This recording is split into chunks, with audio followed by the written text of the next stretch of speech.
Hey there, dorks. I'm sure you've been reading the news about the fires here in California, and I wanted to let you know that longtime co-host of the show, Chris Smith, and his family are safe.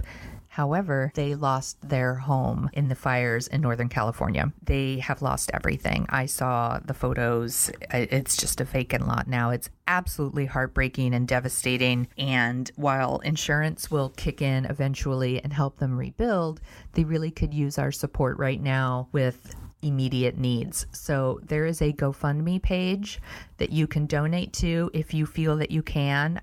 I'm linking to it in the show notes. It's on the website. You can find it on our Twitter and our Facebook. If you can, please donate. If you can't, just send him a tweet or a Facebook message. Let him know you're thinking about him. I know it would really cheer him up. Thank you very much. And now the show must go on.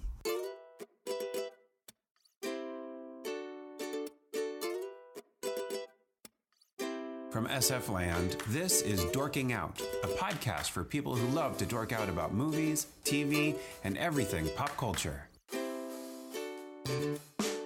Welcome to episode 137 of Dorking Out. My name is Sonia Mansfield, and in this episode, I'm dorking out about Flashdance with my podcasting sister from another mister, Margo D from Book vs. Movie, the Best Neighbors podcast, Fit Bottom Girls, and Not Fade Away. That's right. It's time for another installment of Sonia and Margo Destroy Your Childhood. Hello, everyone.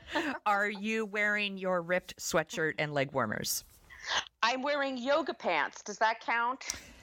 Yes. And a kind of sort of ripped sweatshirt top. It is cut out on the neckline. So you know what? Mine is too, actually, now that I'm looking at it. I'm like, oh, okay. It is kind of the off the shoulder sweatshirt. All right, we're dressed appropriately then. Yes.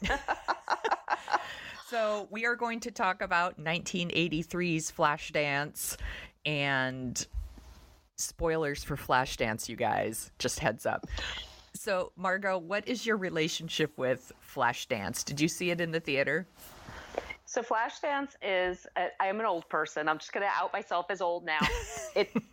I wasn't 17.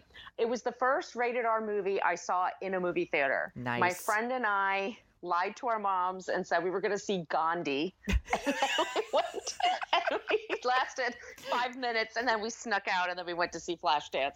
So I missed the first 5 minutes of Flashdance the first time, but I managed to catch up with the plot. Yeah, so good job. We were okay. Well, it is really complicated. It's about a steel town girl on a Saturday night who works as a welder during the day, and she's an exotic dancer at night. The end. You know how that goes. Yeah, I do. I mean, who hasn't been there?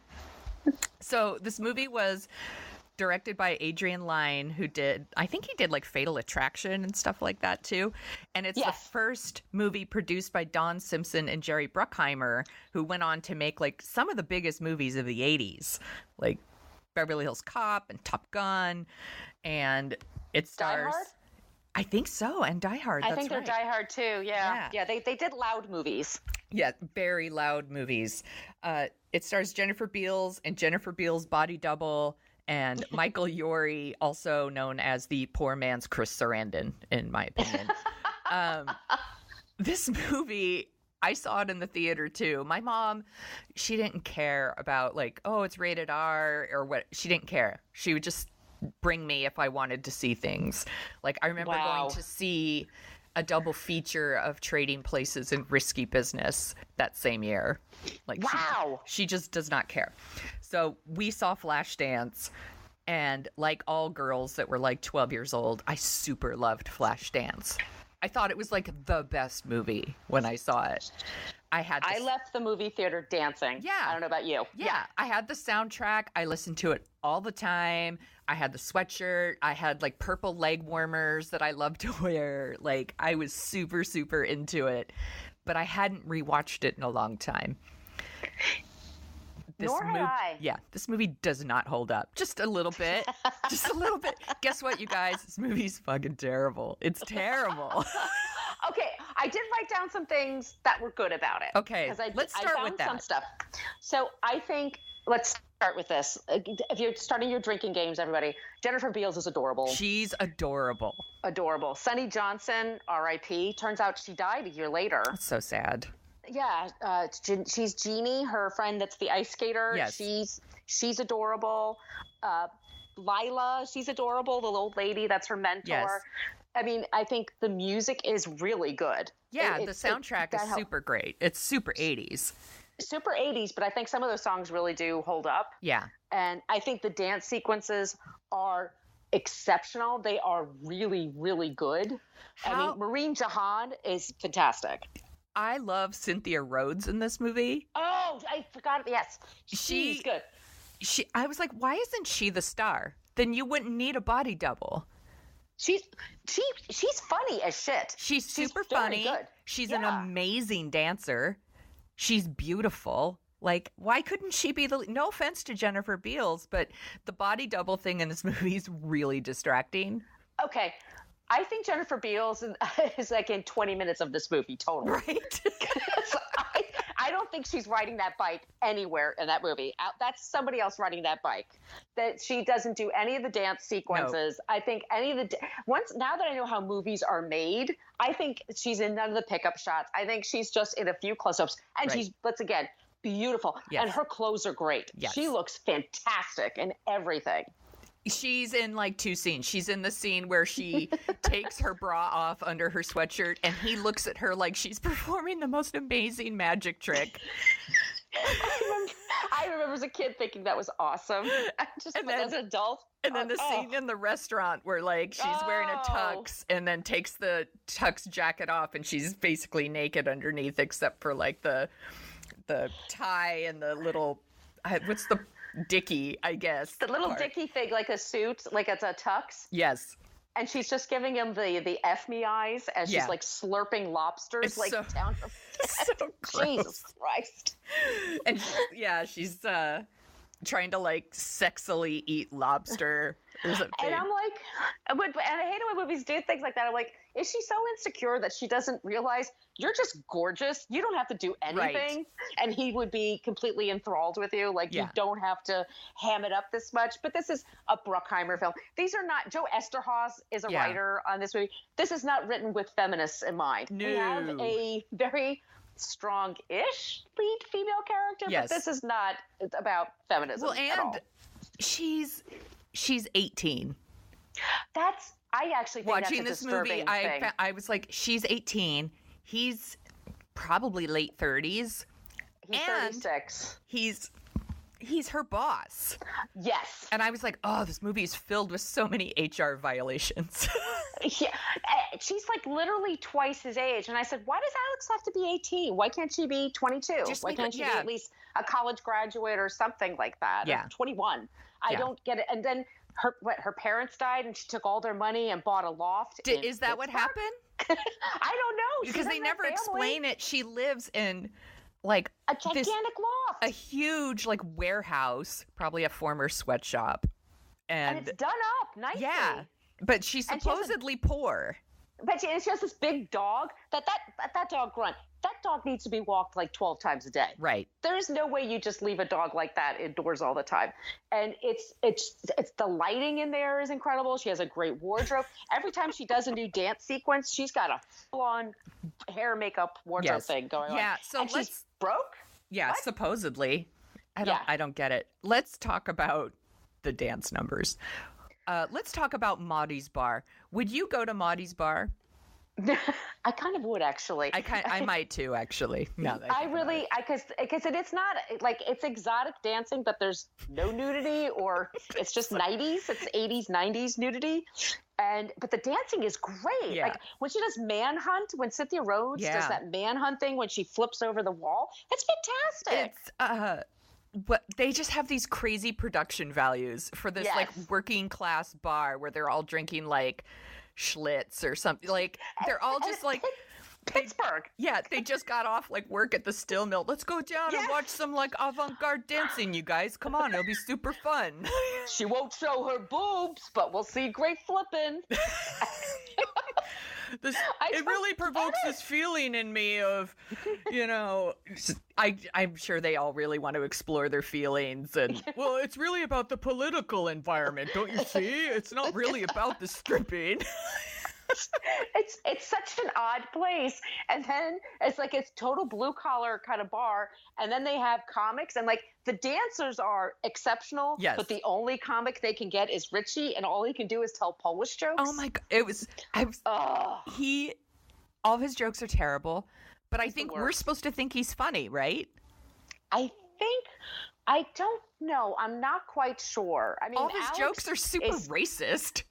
They're super racist, and then I think Alex really because she's only 18. She hasn't been bitten down by life yet. Yeah. So she's just super optimistic. Like that whole thing with Cynthia Rhodes. Like, is he gonna call? Is he gonna call? Like the answer is no. He's not gonna call. You're asking. But it turned out he did call. Oh, but that's such bullshit, and that's no. But dude, he's just not that into you. He would call you. Get someone else. So we have Richie, the terrible comedian who all of his jokes are racist and sexist, and he has one of the most obnoxious laughs I've ever heard. And then we have her best friend Jeannie, who wants to be a professional ice skater, but she hasn't made it by 18. So I think we all know she's not going to make it. Is she trying out for the ice capades? Is that what she wants to do? I don't know what she's doing. I think she's, because I think that's a competition that she's in. I'm like, you're a little old to be in competitions if you haven't won anything. Like, I'm with her angry dad. Yeah. That meal where he's like, why am I spending all this money? I kind of get it, because if she's not doing it professionally, and at this point, if she hasn't won any competitions, it's time for plan B. Right. Whatever that is. Well, apparently it's going to be stripping at the rival sleazy bar. Oh, Zanzibar. God, that bar. Ugh. So let's backtrack a little bit. So there is a creepy strip club bar nearby Maudie's bar, and the owner keeps coming to Maudie's bar, and he's trying to get Jennifer Beals' character Alex to come and strip in his club, and she's like, no. And he's gross, right? He attacks her in a parking lot. He grabs her butt. Yeah, he grabs her butt. And we're supposed to think she's so strong because she pours a beer in his lap. Yeah, that'll show him. That'll learn him. Yeah, exactly. But then eventually he keeps coming back to the club. He gives Jeannie a big tip. Next thing you know, Jeannie's dating this creep who attacked her best friend. Yes. In the parking lot, and has been sexually harassing her friend for, months, weeks, however long. And then she starts working in his club. I'm like, you're a bad friend, Jeannie.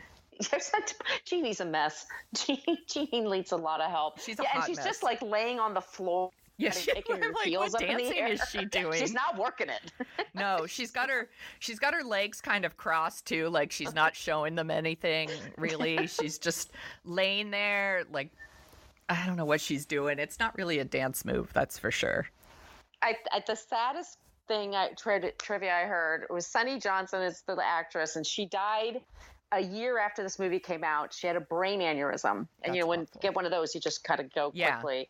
So she dances to the song Gloria, which is by Laura Branigan. Yes. Laura Branigan, who died of a brain aneurysm when she was 51.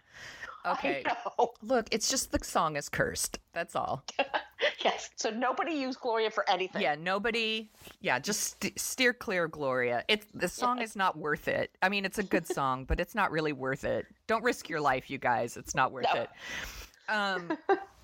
What else? I really want to talk about the creepy boss, Nick. Okay, this Nick. So that's wait, which one is Nick? That's her boss. Michael Nori. Yeah. Okay. So she's a welder, by the way. Yeah. I love the beginning where it's she's a welder but she's also a dancer. What? Chicks can't weld? It's that kind of reveal. What? She has the mask and it says Alex on top of it. Yeah. And then all of a sudden she pulls the mask up and we say, oh, wow. It's a beautiful woman. That's a lady doing this work. And she's the youngest ladies by far. Can't weld.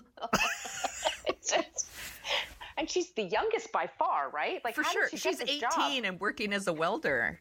It's And they clearly make a lot of money because she owns that huge warehouse. And she's telling the mentor, like, oh, I'm saving all my pennies for when I go. So she's never had a real proper dance lesson, which I call BS. Yes. There's not possible. But she's never, we'll just go with that. So she's never had a proper dance lesson. And there's this very nice hoity-toity dance theater company in Pittsburgh. It's a conservatory.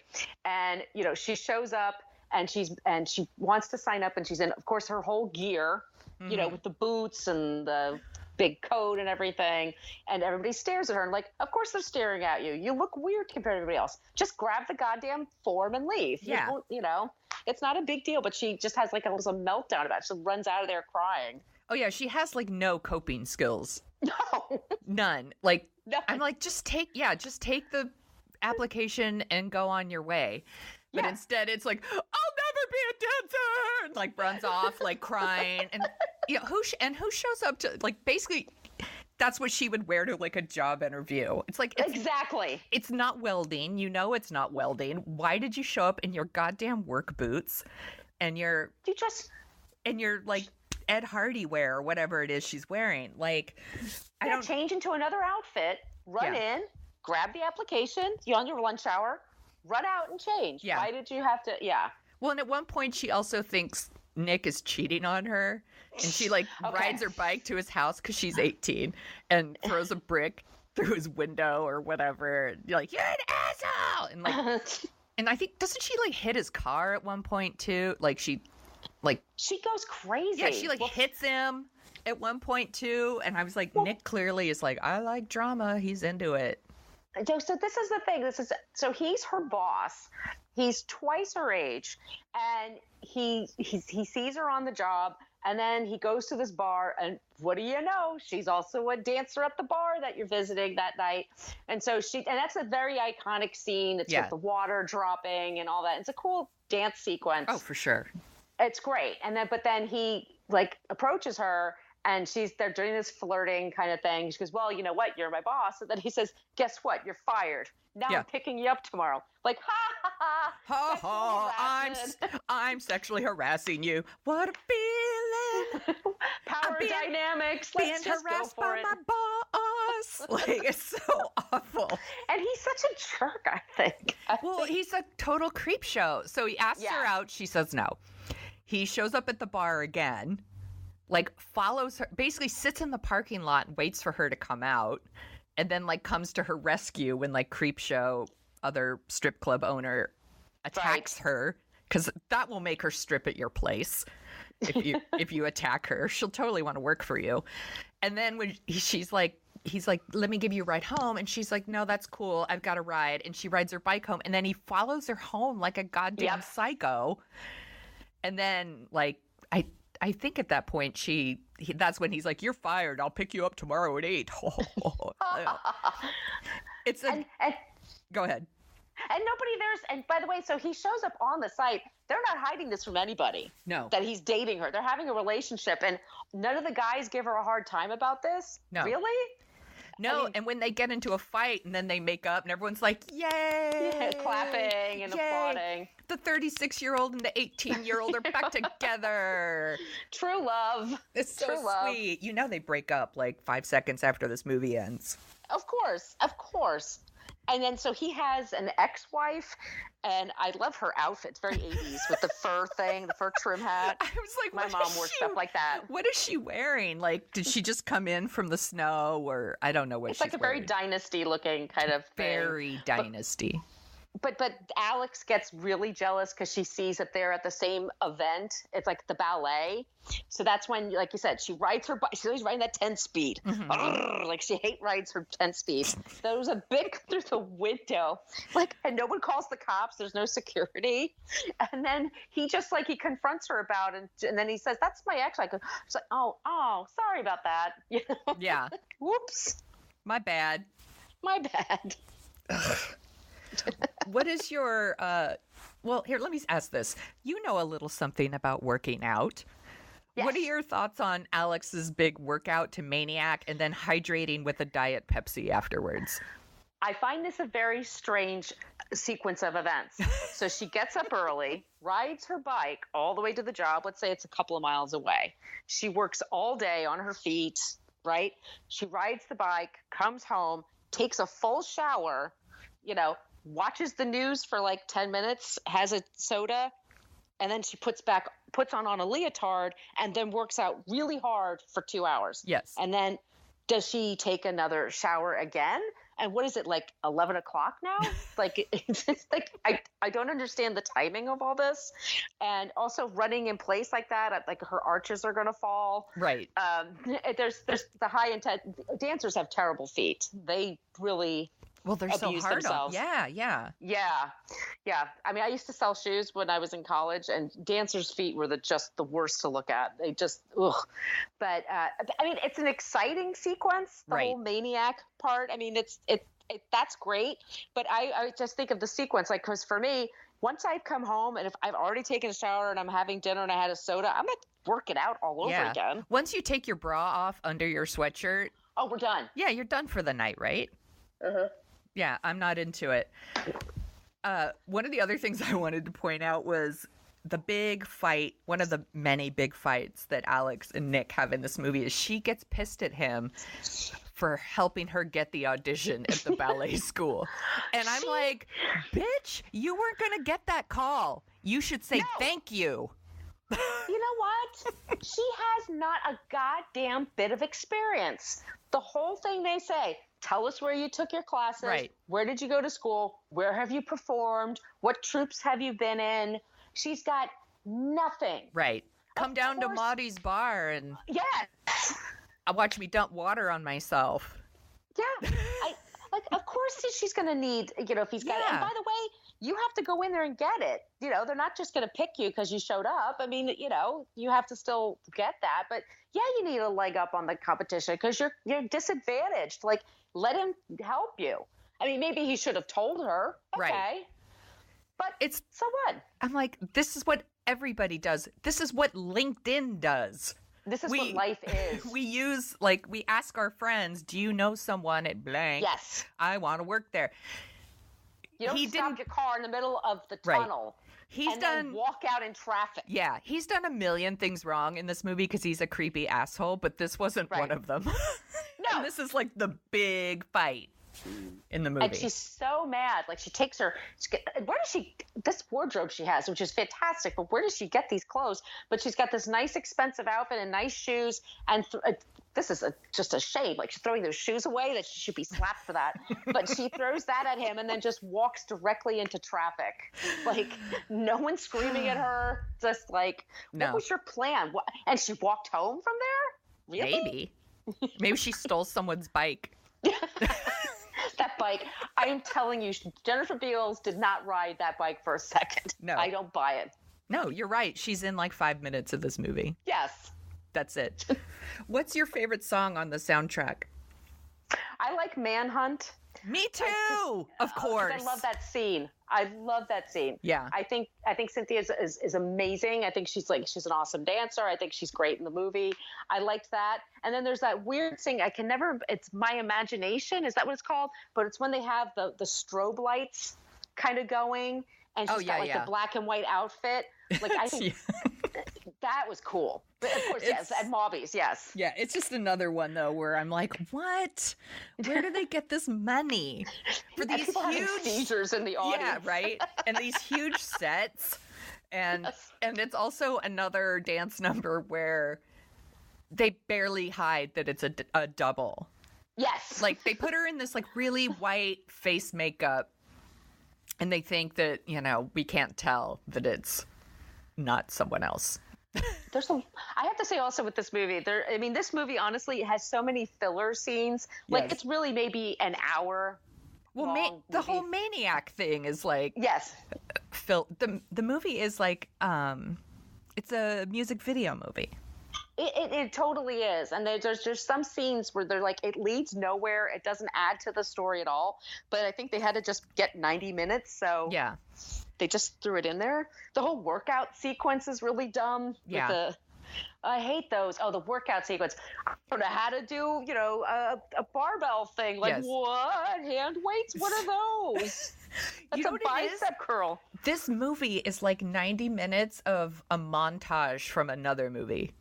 Yeah. That's what it is. It's like 90 minutes of "you're the best around." Like, that's all it is for 90 minutes. And that's basically what like Footloose was, and kind of Purple Rain, I guess, too. Like these super music video movies, like where they could just take like a huge chunk of the movie and just put it on MTV. We should talk about Purple Rain and Footloose one day. Okay. I would love to talk about Purple Rain. We have to. Okay. All right. Okay. That's going on the list. That's going on the list. We have a great list going. We really do. So yeah, there's long scenes where they're like the whole thing in the ice rink where Sunny like skates really fast by her. Yeah. And she's like, that goes on too long. It's like the whole thing where she's sitting at home watching the news for 5 minutes. What was the point of that? Like I said, because she's just going to work out hard 10 minutes later. Yeah, it's just filler stuff. That's filler stuff everywhere. But they never get back to Jeannie and Richie, which was supposedly those lovebirds. Yeah, supposedly they're in love, but he's like, I don't have anything to offer her, so I'm going to LA, and he's gone for like 5 minutes, and then he comes back and he's like, it totally didn't work out for me. I tried really hard for 5 minutes and it was They too wanted hard. me to be a waiter. And I said, no way. Like, what are you talking about? You're gonna move to LA and be a waiter? Oh, I'm glad you came all the way back. That wasn't a waste of your time. And in the meantime, she started dating creepy strip club owner. And at no point is there any kind of like, well, then they got back together or like nothing. Like, actually, do we even see her again after Alex rescues her from the strip club? No. Well, that wraps up that storyline. Yes. Yeah. I do like the scene with her father when she totally loses, but then he kind of like gives her a pep talk. I thought that was kind of like there's stuff like that I liked, but like they did nothing with Sunny. When they made me so upset to see her topless in the rain. Well, that's the thing. That's why it doesn't work for me, because she has this moment with her dad, and then the next time we see her, she's in the strip club.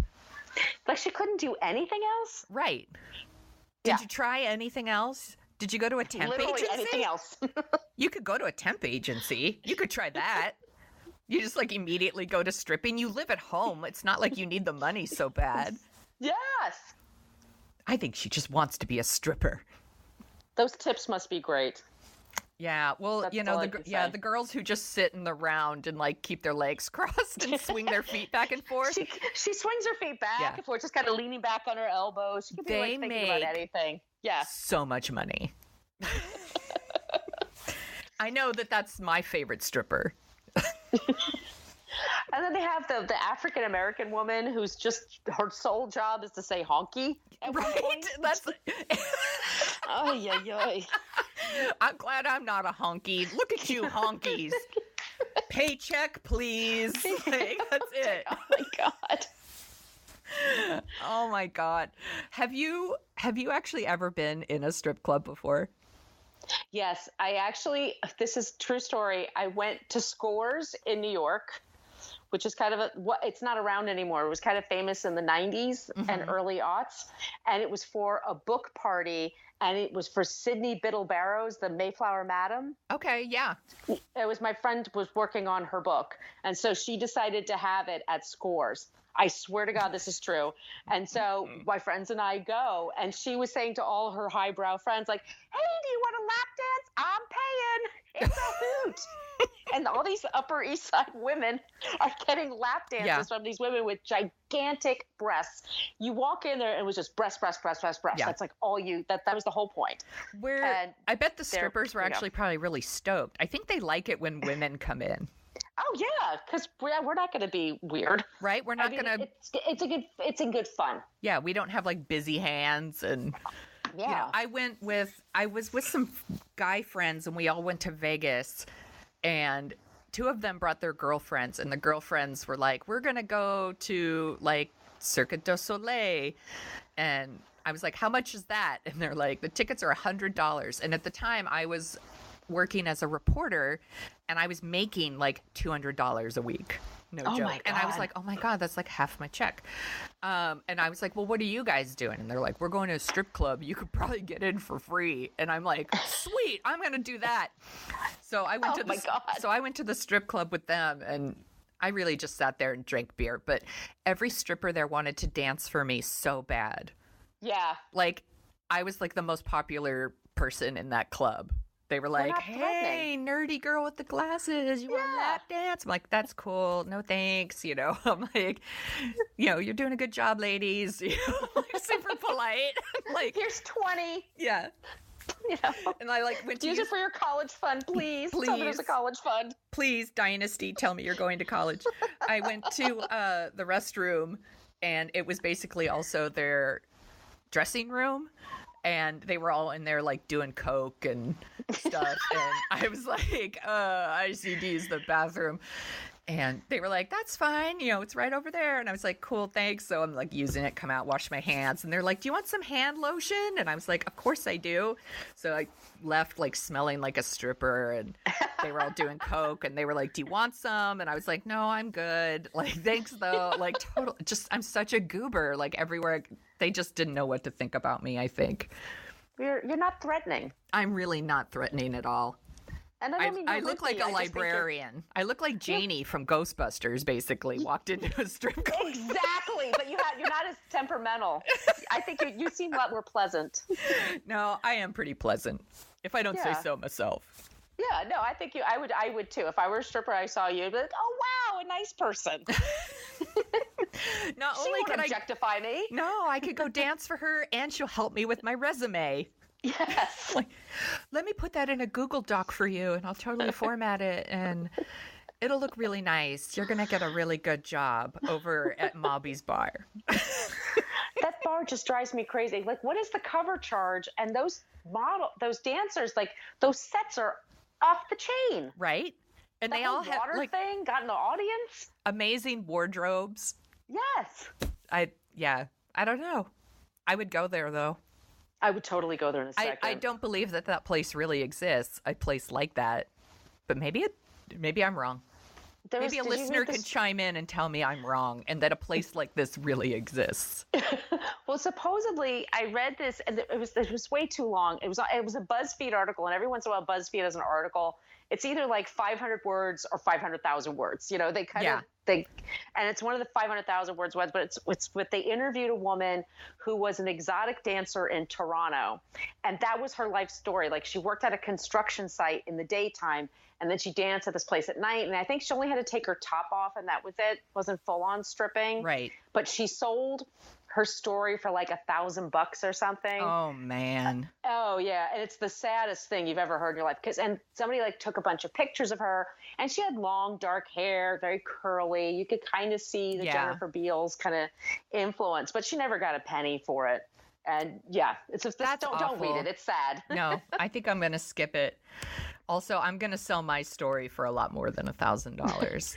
Don't sell your story for grandkids. That's the lesson. So what do we think of Jennifer Beals' performance as Alex?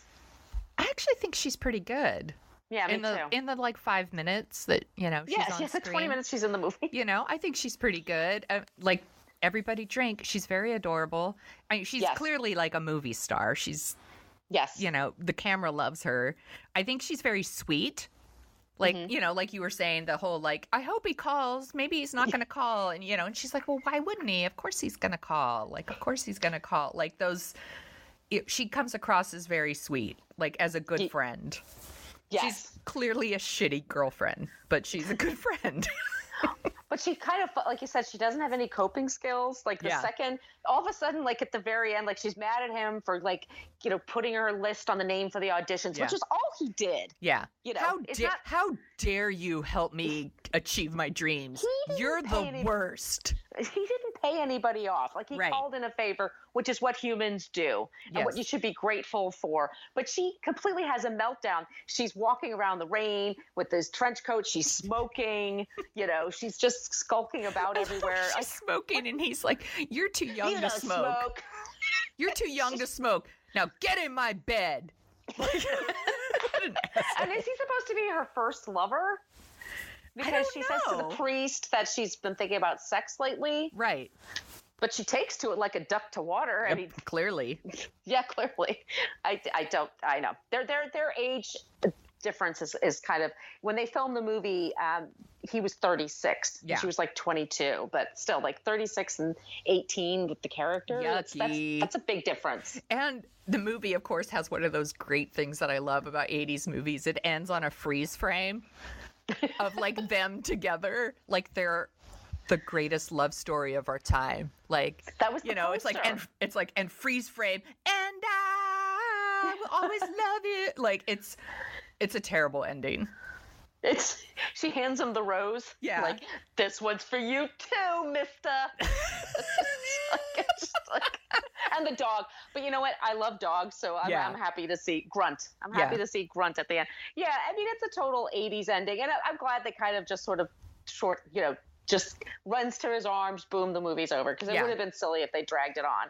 That's true. And that last dance sequence, even though, like I said, she's not in there for a frame. Yes. That's 4 other people, including a guy with a mustache. A guy in a wig. I was like, and a mustache. Dude, you couldn't find a woman who could spin on her back. Come on. It's just crazy. But it's a good scene. I think, didn't the movie Breakin' come out around this time? Come on, there's female break dancers. I read somewhere it was in the DVD edition, like the special edition of the movie. It's a guy that they have that he does the tumble and then he goes on the flipping on the back. Yeah. And he had a little mustache and he refused to shave it. So they had to tape it down. Oh my God. And they only spent $7 million on this movie. I'm sure they were not expecting that it was going to be, because you and I were alive then. We remember this movie was a big deal. It was a total big deal. This soundtrack, you couldn't get away from this soundtrack. It was everywhere. The song, Oh, What a Feeling, it won the Academy Award. It won the soundtrack won Grammy Awards. The sweatshirts, the leg warmers, like Flashdance was the shit. It was everywhere. Irene Cara. Yeah. I saw her. There was a show on the Country Music Channel, and it was John Rich of Big and Rich. He had a show called The Next Country Star, and he would take all these D-list celebrities and supposedly put them through these competitions, and if you won, he would give you a chance to be a country star. We've seen all the stars that he's produced since then. Yes, so many. We're rolling in country stars that have come off that show. So Irene Cara was either like the second or third season. And she shows up and she brings like her piano with her. Like, she has a songwriter, and she's seriously there like, okay, what are we doing? We're going to write music. What are we going to do? And they're like, well, we're going to have our first competition. And she kind of looks at them. She leaves the room. She goes to her room, turns off her mic, and then she leaves in the middle of the night and just left the show. Irene Cara's like, I'm broke, but I'm not that fucking broke. I had no idea that Irene Cara was so fucking rad. I loved her for that. And it was like, was Sean Young and somebody else equally crazy? And Irene turned off her mic and was like, nope, my agent is getting fired right now. Oh my God. I'm out. True story. That's awesome. So I looked up what other songs were nominated for the Academy Award because I was curious about that. So Flashdance, What a Feeling won. Maniac was also nominated. And then there's a song from Tender Mercies. Of course. I'm like, I have no idea. I'm like, everyone has the soundtrack to Tender Mercies. I've never seen that movie. I haven't either. And then there's 2 songs from Yentl. Oh, well, Barbara. Yeah. And I was like, gosh, Flashdance beat Yentl? That kind of. Papa, can you hear me? Yeah, that's one of them. Yeah. And then the other one is The Way He Makes Me Feel. Yeah, that's a good movie, by the way, Yentl. I have never seen Yentl. Oh, it's great, Mandy Patinkin. I need to put it on my list because when he was hot. Yeah. I do want to see a hot Mandy Patinkin. That'll go on the list. If memory serves, I could be completely wrong, but I remember like watching it a few years ago and thoroughly enjoying it. It's going on the list then for sure. Yep. I also read that Demi Moore almost got the part of Alex. Did you read that? So many women tried out for Alex. Yeah. I also read that Kira Sedgwick tried out for Alex. And she blew the audition. Yeah. They had like 4,000 women tried out for this role. Because it's a really good role, you guys. You know what? For the time? I guess for the time. There wasn't a lot of female-led pictures. I mean, you're the lead, but they supposedly they had 4 or 5 women, and they couldn't decide. Like each producer had his own favorite, so they had the secretaries pick it, and so the secretaries unanimously picked Jennifer Beals, and I think they were right. Yeah. It's a great part for her. I heard 2 different stories. I heard the secretaries picked, and then I also heard they went to the construction site with all the headshots and asked them which one they want to fuck. Did you hear this one? I think that was what Don Simpson did every day anyway. Yeah, he just did that every day and then cast somebody in his movies. He was not known for restraint, man.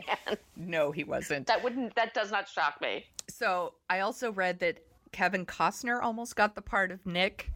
Which would have made me like this movie a lot more, perhaps, because I do love me some Kevin Costner. Same here. I heard that the part was offered to Gene Simmons from Kiss. Because I needed a let. Yeah, I'm like another creep. I'm like, without his makeup on? Ew. Yeah. Gross. Yeah. And then other people that they wanted, but I don't know if they were. It says they were considered for the part. Pierce Brosnan, Robert De Niro. Robert De Niro's a big star by then. No way. Richard Gere, also big star by then. Mel Gibson, big star by then. None of these people were really considered, I bet. And then it says Tom Hanks and John Travolta. John Travolta I could totally see in this part. But but not at the time, maybe, because he was super big star by then. The Urban Cowboy, I bet you. That was right around Urban Cowboy. There's no way he would have done it. Yeah. Well, so Staying Alive came out in 1983. Oh, so God, that's a shitty movie. He was busy making a shitty movie. Actually, isn't Cynthia Rhodes in that one too? I think she is, and I'm trying to think. Isn't she in the one that I've never seen? Dirty Dancing. Yeah. Yeah, she's really good in that too. I almost said she was adorable, but I don't want our listeners to get wasted. She's adorable. She really is. So other 83 movies are Return of the Jedi, which I totally saw in the theater and loved. Scarface, which is the movie poster on like every dorm room wall when I was in college. Yes. Risky Business and Trading Places. And very good. War Games, The Outsiders, Valley Girl, and Yentl. These are all just random movies I wrote down. Oh, Valley Girl's a great movie. Valley Girl's so great. I've been meaning to revisit that one. Because I did a few years ago. It holds up astonishingly well. Yeah. Yeah. Well, the soundtrack is so great, and they're very charming. Yes. That's what I remember. Now I want to watch Valley Girl. I definitely don't want to watch Flashdance again. Not ever again, actually, if I can help myself. It's really stupid, but there are some sections of it that are enjoyable. It's a good slice of life of the 80s. It definitely represents the 80s. Yes, at the time. It is super 80s. Yeah. Yeah. And the soundtrack is really good. And the dance sequences are great. But I found the lack of Jennifer Beals in this movie, when I noticed it, was very distracting after a while. I'm like, oh, she's not on that goddamn bike. Yeah. Well, anytime they're not dancing, this movie's a real dog. Yes. Like none of the relationships are real. The dialogue's super shitty. Like we just want it. Actually, I bet if we go to YouTube right now, we could find someone who's just put all the dance sequences together, and that I would watch. Oh, that's a good idea. I'll definitely check that when we're done. Is there anything else we want to say about Flashdance? I'm trying to look at it. Made $200 million, which is just crazy money. Okay, that's an insane amount of money for 1983. And I said it was a big deal. If they had an MTV Movie Awards back then, this movie would have swept everything. The music videos for this movie, they were on. So this was 83. MTV had only been out like a couple of years at that point. They had 10 music videos at the time. So they were constantly playing Oh What a Feeling and Maniac. And then, 2 Huey Lewis in the News videos, a Lover Boy, and a Tom Petty, maybe. They had nothing. Until they found Michael Jackson finally. Michael was the one that broke the ceiling. Right. for black Which was people on probably that 83 channel. as well, right? Thriller Yep. was 83, so there you Yep. go. But you could, the idea that this movie made 200 million is pretty crazy when movies back then would open and their like big opening would be like, it made $12 million. Yeah, it's crazy to think about that nowadays. Like how much money a movie has to make to be a hit nowadays. I know. There's movies that make hundreds of millions of dollars and they're still like, what a bomb. Solo. Yeah, Yeah. that's a good People example. Yeah, people talk about what a bomb that was. I'm like, it made a lot of money and it's a fun movie. It's not a financial bomb. You might, people might say they don't like it, but it made a shit ton of money. I thought it was fun. Well, that's good. I like, good for you, Margo. I don't want to hurt our good vibes. Good for you. Fine, I'm alone. Margo from Book versus Movie, we both watched that when she came to visit recently, and she loved it. So Oh, that's good. No, it's both Margo's endorsed. I really wanted to like it. And people I saw it with, they actually really liked it. It clearly didn't work for me. I super love The Last Jedi, though, and I watched that one again recently, and I was like, it's awesome. I don't know why people are shitting all over it. I don't get it either. I absolutely loved it. Yeah.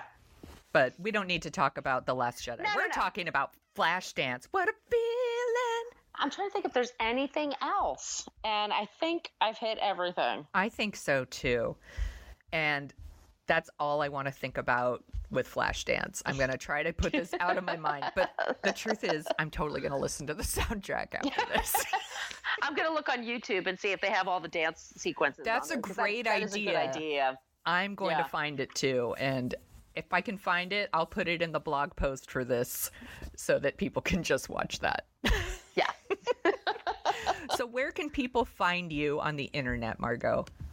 The best place to look for me is my handle is Brooklyn Fit Chick, and that's for Facebook, Twitter, and Instagram. And my blog is brooklynfitchick.com. And so all the shows that I work on a bunch of shows. That's where I post the information about them, and that's where you can find me. Awesome. And you can find Dorking Out at dorkingoutshow.com. And we're also pretty active on Twitter. I keep saying we. It's me. I'm active on Twitter at Dorking Out Show and The Sonia Show with an I. And sometimes Dorking Out's on Facebook and Instagram, but mainly Twitter, I think. And this was super fun as always. And Margo, you're going to be back like next week. We've got a lot going on. You and I have been talking. Yeah, we're busy. We're busy. I think we're doing holiday movies, I think, is what we decided. So next week. That's the next one. Yep. Holiday. Well, not even movies. Holiday whatever. Whatever, right? Yeah, we're opening it up. That's right. If it's TV or movies, you could put your holiday TV movies in there that you love. I'm gonna. Maybe you should pick one and tell me that you love it, and I'll try to watch it too, so that we have a frame of reference. Oh, you mean before we record? Or? Yeah. Okay, I'll think of something. Yeah. If you have a fave, because I don't watch those as much as you do. Oh my God, I have like 10 faves. Like, okay, I gotta pick one. All right. Yeah, just narrow it down to your favorite 5. No. Okay. Well, this was super fun as always. Thank you for coming on the show. And thank you for having me. And thank you for listening, everybody. Bye.